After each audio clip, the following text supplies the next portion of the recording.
श्री शिवाय नमस्तुभ्यम दोस्तों। आप सभी को महाशिवरात्रि की हार्दिक शुभकामनाएं। दोस्तों, महाशिवरात्रि के इस पावन दिन पर अपने गले में पहन लेना इस पौधे की जड़ जीवन में आ रहे हर कष्टों से तुरंत मिल जाएगी। आपको मुक्ति माता लक्ष्मी जी के आशीर्वाद से न केवल आपके जीवन में होगी धन की वर्षा, बल्कि आपकी हर मनोकामना जो है तुरंत होगी, पूरी खुशियों से भर जाएगा आपका घर। दोस्तों, आपकी जानकारी के लिए बता दें, महाशिवरात्रि 26 फरवरी दिन बुधवार को पड़ने जा रही है। इस दिन कुल 52 तरीके के शुभ योग बन रहे हैं। ऐसा समय जो है दोस्तों पूरे 144 वर्षों के बाद में आया है। इस दिन श्रवण नक्षत्र, परिध योग, त्रिग्रही, युति योग जैसे जो है दोस्तों कुल 52 तरीके के शुभ योग बन रहे हैं। इस दिन अगर आप जो धार्मिक पुराणों के अनुसार उन चमत्कारिक पेड़ पौधे की जड़ों में से एक भी पेड़ पौधे की जड़ को धारण कर लेते हैं, जिसके बारे में आज की इस वीडियो में हम आपको जो है बताने जा रहे हैं, तो सिर्फ इतने करने मात्र से मानकर चलिए दोस्तों, पूरे साल आप अपने आर्थिक परेशानी, कष्टों और दिक्कतों से जो है हमेशा बचे रहेंगे। आपके जीवन में आने वाली जो भी समस्या होगी वह अपना रास्ता जो है स्वयं बदल लेगी। अगर आपने महाशिवरात्रि के दिन उन पौधे की जड़ों में से एक भी जड़ को धारण कर लिया, जिसके बारे में आज की इस वीडियो में हम आपको वास्तुशास्त्र, तंत्र शास्त्र, ज्योतिष शास्त्र और धार्मिक वेद पुराण के अनुसार बताने जा रहे हैं, तो सिर्फ इतने करने मात्र से साक्षात आपको माता लक्ष्मी जी का वह वरदान और वह आशीर्वाद मिलेगा, जिसके बाद न केवल आपके जीवन में धन की वर्षा होगी, बल्कि पूरे साल आपके पास धन का आगमन बना रहेगा। आपके पास जो धन आएगा उसमें वृद्धि भी होगी। दोस्तों, अगर आपने सिर्फ इतना सा उपाय कर लिया तो आपके भाग्य जो है 7वें आसमान पर होगा। आपके राहु केतु आपका साथ देंगे, आपका भाग्य प्रबल हो जाएगा। आपके सभी नवग्रह आपका साथ इस प्रकार से देने लगेगा, जिसके बाद आप महाशिवरात्रि में जो भी निर्णय लेंगे उस निर्णय में सिर्फ और सिर्फ आपको ही फायदा पहुंचेगा। दोस्तों, दुनिया के किसी भी कोने में यह जानकारी आपको कोई नहीं बताएगा। आप लाखों रुपए खर्च करेंगे, फिर भी यह ज्ञान भरी जानकारी आपको कहीं नहीं मिलेगी। इस वीडियो को अंत तक जरूर देखें। दोस्तों, भगवान के द्वारा दिए गई यह एक तोहफा है। इस तोहफा के बारे में बताऊंगा, जिस तोहफा को हम मात्र एक कचड़ा समझ करके फेंक देते हैं। असल में यह कचड़ा नहीं है, यह हीरे से भी ज्यादा बढ़कर है। आज की जो वीडियो है यह बहुत ही सुंदर है, इतनी ज्ञानवर्धक है, आप कहीं भी चले जाइए, यह जानकारी आपको कोई नहीं बताएगा। दोस्तों, इस वीडियो से आप अपना भला करेंगे ही करेंगे। इस जानकारी से आप दूसरों का भी भला कर पाएंगे। दोस्तों, इस वीडियो को आज जरा भी मिस मत करना। इस वीडियो को आपको पूरा जरूर देखना है। आज मैं आप लोगों को दूब घास के जो चमत्कारिक प्रयोग है वह प्रयोग आपके जीवन को बदल करके रख देंगे। जी हां, यह आपके जीवन को बदल करके रख देंगे। दूब घास कोई साधारण घास नहीं है दोस्तों। आपने देखा होगा पूजा पाठ में जितने भी हमारे हिंदू धर्म में अनुष्ठान होते हैं उसमें दूब घास का प्रयोग होता है। तो दोस्तों, दूब घास चमत्कारिक शक्तियों से भरी हुई होती है। स्वयं इसकी जड़ पर देवी गंगा बसती है। इसके गुप्त जानकारी बहुत ही कम लोगों को ही होती है। दूब घास देवी दुर्गा तथा प्रभु श्री गणेश जी को चढ़ाई जाती है। इससे देवी दुर्गा और भगवान गणेश जी अत्यंत प्रसन्न होते हैं और प्राचीन शास्त्रों में इसके अनगिनत चमत्कारिक फायदे बताए गए हैं। तो इनमें से मैं आप लोगों को कुछ आयुर्वेदिक फायदे बताऊंगा, कुछ इसके धार्मिक प्रयोग भी बताऊंगा। तो आपको करना क्या है, आपको हमारे वीडियो को लाइक करना है, सब्सक्राइब करना है और सच्चे दिल से कमेंट बॉक्स में जरूर लिख देना, हर हर महादेव, ओम नमः शिवाय। अगर आप भी भगवान शंकर जी को दिल से मानते हैं तो ओम नमः शिवाय जरूर लिखना। अब ऐसा क्यों करना है? क्योंकि दोस्तों, जितने भी पेड़ पौधे वनस्पति है यह सब भगवान शंकर जी के द्वारा ही उत्पन्न किए गए हैं। दोस्तों, जो दूब घास है हमारे भारतवर्ष में दिखती है और बहुत ही आसानी से यह मिलती है। और यह जो दूब घास है, आप कहीं भी जाइए, किसी भी स्टेट में जाइए, किसी भी राज्य में जाइए या किसी भी देश में चले जाइए, दूब घास आपको मिल ही जाएगी।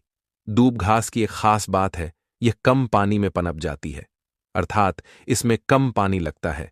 यह कम पानी में ही अपना जीवन यापन कर लेती है और जिस जगह पर दूब घास थोड़ी सी लगा दी जाए उस जगह पर पूरी तरीके से फैल जाए दोस्तों, आजकल तो लोग अपने घर की सुंदरता को बढ़ाने के लिए भी इस घास का प्रयोग करते हैं, ताकि घर का वातावरण सुखमय बना रहे और देवी शक्तियों का वास हो जाए। तो आइए इसके अलौकिक जानकारी को जानते हैं। दोस्तों, हमारे इस वास्तुशास्त्र ज्ञान चैनल बनाने का एक ही मकसद है, सबका भला हो, सबका कल्याण हो। अगर हमारे वीडियो को देख करके किसी एक का भला होता है तो हम अपने आप को कृतार्थ समझते हैं। दोस्तों, मैं रोज की वीडियो में आप सभी से एक ही रिक्वेस्ट करता हूं कि हमारे इस वास्तुशास्त्र ज्ञान चैनल को सब्सक्राइब जरूर करें, ताकि आपको अच्छे से अच्छे जानकारी सीखने को मिले। दोस्तों, सर्वप्रथम इसके आयुर्वेदिक प्रयोग बताऊंगा, फिर मैं आप लोगों को इसके दैविक चमत्कारिक प्रयोग बताऊंगा, और यह दोनों प्रयोग आपको जानना बेहद ही जरूरी है। इसका प्रयोग जानने के बाद आप जो है डॉक्टरी दवा की तरफ नहीं भागोगे। अधिकतर बहुत सारे बीमारियों को इससे आप ठीक कर पाएंगे। अधिकतर अपने समस्त जीवन में चले रहे कष्टों को इससे आप जो है आसानी से दूर कर पाएंगे। आपने देखा होगा, जो साधु लोग होते हैं, जंगल में रहते हैं, जो साधु लोग अपनी साधना को संपन्न करते हैं, ऐसे लोग धूप घास का प्रयोग करते हैं। किस प्रकार से प्रयोग करते हैं? जैसे जो साधु लोग हैं, लंबे समय से कई देवी देवताओं का अनुष्ठान कर रहे हैं, साधना कर रहे हैं, और वह चाहते हैं कि उन्हें भूख ना लगे, लंबे समय तक उन्हें प्यास ना लगे और उन्हें खाने की जरूरत ना पड़े। तो ऐसे व्यक्ति आज भी जो जंगल में संत महात्मा लोग रहते हैं, ऐसे लोग धूप घास के रस का प्रयोग करते हैं।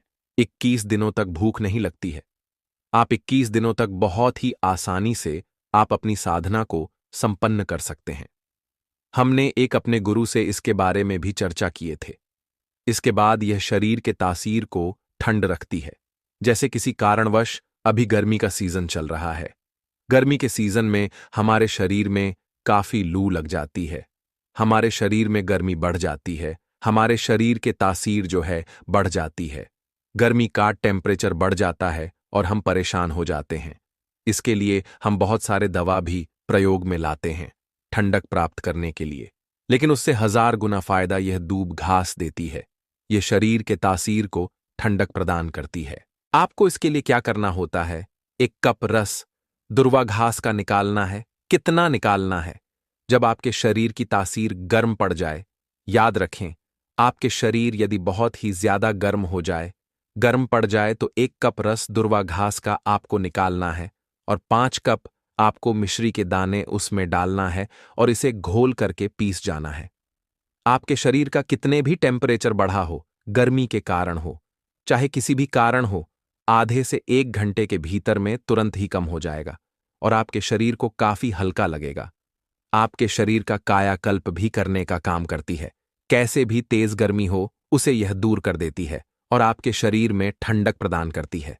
दोस्तों, वनस्पति शास्त्र में इसके बारे में स्पष्ट लिखा है, इसका प्रतिदिन 1 कप, अगर इसका प्रतिदिन 1 कप रस 2 सप्ताह तक पिया जाए तो बवासीर के बीमारी को जड़ से समाप्त हो जाती है, उसे जड़ से समाप्त कर देता है। या जिन्हें खून की समस्या हो, खून में कोई परेशानी है, वह बीमारी भी ठीक हो जाती है। यहां तक कि इसके बारे में यह भी स्पष्ट लिखा है कि यह बुद्धि को कंप्यूटर से भी ज्यादा तेज करने का काम करती है। मान के चलिए, अगर आपके घर में कोई छोटे बच्चे हैं जिनका पढ़ने में मन नहीं लगता है, आप चाहते कि उनका पढ़ने में मन लग जाए, या फिर जो याद करते वह शीघ्र उन्हें याद हो जाए, अर्थात याद किया हुआ भूल जाते हैं, तो यह बुद्धि को कंप्यूटर से भी ज्यादा तेज करने का काम करती है। तो इसके लिए करना क्या होता है? आधा कप की मात्रा में इसका रस निकालना होता है और बच्चे को केवल 2 दिनों तक पिलाइज यह बुद्धि को तेज कर देता है। दोस्तों, भगवान श्री गणेश के बुद्धि की तरह ही आपके भी बालक की बुद्धि बढ़ जाएगी। इसका प्रतिदिन रस पीने से मन को शांत रखना है। जैसे मन में आपके चिड़चिड़ापन गर्मी के कारण हो या फिर किसी कारणवश हो, तो मन को आपको शांत रखना है। दोस्तों, यहां तक कि आयुर्वेद में सांस और बीपी की बीमारी को ठीक करने का यह रामबाण दवा कही गई है। इसका 1 कप रस निकाल करके प्रतिदिन 1 महीने तक पिए तो सांस और बीपी की बीमारी को भी यह ठीक कर देता है। चलिए दोस्तों, मैं आप लोगों को इसके दिव्य चमत्कारिक प्रयोग बताना चाहूंगा, तो वीडियो को आप जो है पूरा जरूर देखना। वीडियो को आधे अधूरे बीच में छोड़ करके नहीं जाना है, क्योंकि अधूरा ज्ञान हमेशा खतरनाक साबित होता है। दोस्तों, अधूरा ज्ञान लटकती तलवार की तरह होता है। इसीलिए जानकारी पूरा होना जरूरी है, और जानकारी के अभाव में आप सही निर्णय भी नहीं ले पाते हैं। और इस वीडियो के आखिरी में इसका एक गुप्त प्रयोग बताऊंगा जो कि आपको धनवान बनाएंगे, आपके जीवन के सारे कष्ट को भरेंगे, आपके जन्म जन्मांतर की गरीबी निर्धनता को समाप्त कर देंगे। तो दोस्तों, इसके तांत्रिक एवं चमत्कारिक प्रयोग, धार्मिक प्रयोग इस प्रकार से है।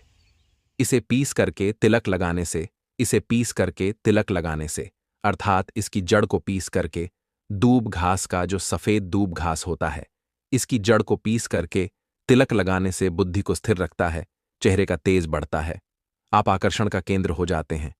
यह चेहरे में चमक को बढ़ाने का काम करता है। इससे गणेश जी या फिर माता दुर्गा को चढ़ा करके ध्यान से सुनिए, यह गुप्त बात है, आपको बहुत ही काम आएगी, धनवान बनाएगी, जीवन के सारे कष्ट को दूर करेगी। तो इसे गणेश जी या फिर दुर्गा माता को चढ़ा करके अगर प्रसाद या फिर धन पेटी में आप रखती हैं तो ये धन की कमी को दूर करता है। पस में रख लीजिए, दुर्गा माता को चढ़ा करके, गणेश जी को चढ़ा करके या फिर धन स्थान पर इसे रखिए। दोस्तों, यह साक्षात माता दुर्गा के स्वरूप कही गई है। दो घास, ये कोई साधारण घास नहीं है, इसके जड़ में स्वयं गंगा मां बसती है। इसीलिए दोस्तों, यह महापवित्र कही गई है। जिस स्थान में होती है उस स्थान को पवित्र कर देती है। घर में हो तो घर को खूबसूरत बना देती है, वातावरण सुखमय हो जाता है, देवी देवताओं की कृपा बरसती है। जहां यह घास होती है वहां भगवान गणेश अवश्य होते हैं। इसके हर कड़ कड़ में भगवान गणेश जी बसे हैं। तो दोस्तों, आप इसे अपने पर्स में जरूर रखा करें, यह आपके अतिरिक्त खर्च को रोकने का काम करेगी। दोस्तों, इसे रविपुष्य नक्षत्र में पीस करके गुप्त प्रयोग बता रहा हूं, हमेशा काम आएगा, याद रखिएगा। तो इसे रविपुष्य नक्षत्र में इसके जड़ को पीस करके, इसका रंग निचोड़ करके अगर पीते हैं तो स्वतः आपके शरीर को, जितना भी आपके शरीर में दिव्य शक्तियां हैं, यह सब को जागृत कर देती है, जिसे हम कुंडली शक्ति भी बोलते हैं, कुंडली भी जागृत करते हैं। रविपुष्य नक्षत्र में दोस्तों आप सर्च करके ग पर देख सकते हैं। हम जो जानकारी आपको बताते हैं वह 100% सत्य होता है, और आपको रविपुष्य नक्षत्र इस वर्ष में कब है आपको मिल ही जाएगा। यह भूत प्रेत देवी देवता, जितने भी देवी शक्ति कही गई है, असुरी शक्ति कही गई है, इसका रस पीने के बाद यह स्वतः दिखाई देने लगता है। मैं तांत्रिक प्रयोग इसीलिए पेड़ पौधे के बताता हूं ताकि आप लोगों की रुचि इसमें बढ़े। दोस्तों, यह नपुंसकता मिटाने के लिए और संतान प्राप्त के लिए भी इसका प्रयोग होता है। नपुंसकता मिटाने के लिए डेली इसका रस पीने से, आधा कप की मात्रा में मिश्री मिलाकर के इसका रस पीने से, और आपकी पत्नी को इसकी जड़ को कमर पे 5 इसके, जो यह दुर्वा घास है, इसके 5 जड़ को कमर में बांधने के लिए बोले, 1 महीने तक बांध करके रखें तो संतान ठहर जाती है, अर्थात यह जो गर्भ बाहर हो जाता है, इसे रोकने का काम करते हैं। दोस्तों, यह भी कहा जाता है इसे सप्ताह में अगर 2 बार पी लेते हैं तो यह शरीर को कई प्रकार की बीमारी से बचाता है। 100 साल तक यह बुढ़ापा नहीं आने देता है। आयुर्वेद में इसे अमृत कहा गया है, और इससे बढ़कर के आयुर्वेद में कोई दवा ही नहीं है। आयुर्वेद में इसे इसलिए अमृत बोला जाता है क्योंकि इसके रस को पीने से शरीर का कायाकल्प करता है। कायाकल्प का मतलब आपके शरीर में बुढ़ापे को दूर भगाने का काम करता है। आपने प्राचीन समय के लोगों को जरूर देखा होगा जो कि 100 वर्ष तक जीते थे, और 100 वर्ष तक उन्हें उनकी उम्र का पता ही नहीं चलता था। अर्थात यह शरीर को यंग रखने का काम करता है, बुढ़ापे को रोकने का काम करता है। दोस्तों, दूब घास कोई साधारण घास नहीं है, यह चमत्कारिक शक्ति से भरी हुई होती है। भगवान भोलेनाथ ने ऐसा वरदान दिया है कि जो व्यक्ति सच्चे हृदय से दूब घास की 7 गांठ से बनी महिलाओं को गणेश जी को अर्पित करता है तथा उनके गले में पहना देता है, तो जितने भी भक्तों की पीड़ाएं हैं, गरीबी है, समस्याएं हैं, सबका अंत कर देते हैं। भक्तों का कायाकल्प हो जाता है। व्यक्ति का भाग्य 7वें आसमान पर होता है और वे करोड़पति हो जाते हैं। भगवान गणेश की कृपा जिस व्यक्ति पर पड़ जाए उसे करोड़पति होते देर नहीं लगती है।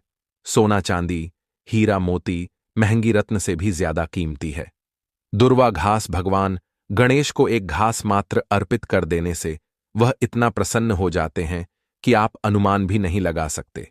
भगवान गणेश को मोदक से भी प्रिय है। दुर्वा घास दोस्तों, धर्मशास्त्र के अनुसार प्रकृति का यह नियम है कि जो महाशिवरात्रि है वह गंगा जल की हर एक बूंद की तरह जो है पवित्र मानी गई है, शुभकारी मानी गई है। हमारे हिंदू पर्व में जो शिवरात्रि का बहुत ही महत्व है और यह पर्व फाल्गुन मास के कृष्ण पक्ष की चतुर्दशी तिथि को जो है दोस्तों मनाया जाता है। दोस्तों, अगर आप वाकई में भगवान भोलेनाथ जी को अपने घर पर बुलाना चाहते हैं, उनकी कृपा प्राप्त करना चाहते हैं, तो महाशिवरात्रि के इस पावन अवसर पर इन तीन में से ये एक चीज जो है अवश्य अपने घर में लेकर के आएं, जिसके साथ भगवान भोलेनाथ जी खींचे चले आएंगे। ये चीज भगवान भोलेनाथ को आकर्षित करता है। जहां भगवान भोलेनाथ को कुछ चीज प्रिय है, तो वहीं दोस्तों कुछ चीज जो है अप्रिय भी है। कुछ ऐसी चीज है जिनका भगवान भोलेनाथ की पूजा में अगर इस्तेमाल ना किया जाए तो भगवान भोलेनाथ का पूजन जो है अधूरा रह जाता है। वहीं कुछ चीज ऐसी भी होती है जो अगर अनजाने में आप भगवान भोलेनाथ को अर्पित कर देंगे तो उससे भगवान भोलेनाथ जो है आपसे रूष्ट हो जाएंगे। इसलिए भगवान भोलेनाथ की पूजा करते समय कुछ बातों का विशेष ध्यान रखना चाहिए। दोस्तों, आज की इस वीडियो में हम आपको बताएंगे कि महाशिवरात्रि के पावन पर्व पर क्या करें और क्या ना करें। कौन सी ऐसी वस्तु वह हैं जो भगवान भोलेनाथ को अति प्रिय है और कौन सी ऐसी वस्तुएं हैं जो भगवान भोलेनाथ को बिल्कुल भी प्रिय नहीं है, और कौन सी वस्तु है जो भगवान भोलेनाथ को भूल से भी अर्पित नहीं करना चाहिए। लेकिन उससे पहले दोस्तों, अगर आपने अभी तक हमारे इस वास्तुशास्त्र ज्ञान चैनल को सब्सक्राइब नहीं किया है तो चैनल को सब्सक्राइब कर लीजिए और सच्चे दिल से कमेंट बॉक्स में लिखिए हर हर महादेव, ओम नमः शिवाय। दोस्तों, तो चलिए सबसे पहले जानते हैं कि महाशिवरात्रि के पावन पर्व पर क्या करना चाहिए जिससे भगवान भोलेनाथ और माता पार्वती के जो है आशीर्वाद प्राप्त हो। दोस्तों, महाशिवरात्रि के दिन भगवान भोलेनाथ की पूजा जो है सफेद वस्त्र या फिर लाल रंग के वस्त्र धारण करके ही करें। सफेद और लाल रंग के वस्त्र धारण कर आप जो है भगवान भोलेनाथ का पूजन करना बहुत ही शुभ माना जाता है। यदि संभव हो तो इस दिन पूजा में सफेद वस्त्र पहने महाशिवरात्रि के पावन पर्व पर भगवान भोलेनाथ की जो है शिवलिंग का पूजन अवश्य ही करें। शास्त्रों के अनुसार महाशिवरात्रि के दिन ही भगवान भोलेनाथ जो शिवलिंग के रूप में प्रकट हुए थे, इसलिए इस दिन शिवलिंग का पूजन करना सबसे सर्वश्रेष्ठ माना जाता है। शिवलिंग का पूजन करने से भोलेनाथ और माता पार्वती की जो है असीम कृपा प्राप्त होती है। दोस्तों, वैसे तो महाशिवरात्रि पर भगवान भोलेनाथ का पूजन जो है रात्रि के चारों पहर में किया जाता है, लेकिन भगवान भोलेनाथ का पूजन प्रदोष काल में भी अवश्य करना चाहिए। प्रदोष काल स्वयं भगवान भोलेनाथ जी का ही काल होता है। मान्यताओं के अनुसार प्रदोष काल के समय भगवान भोलेनाथ जो है शिवलिंग में विराजमान रहते हैं।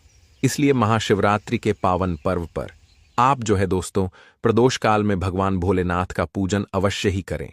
महाशिवरात्रि और प्रदोष व्रत का शुभ मुहूर्त जान लीजिए।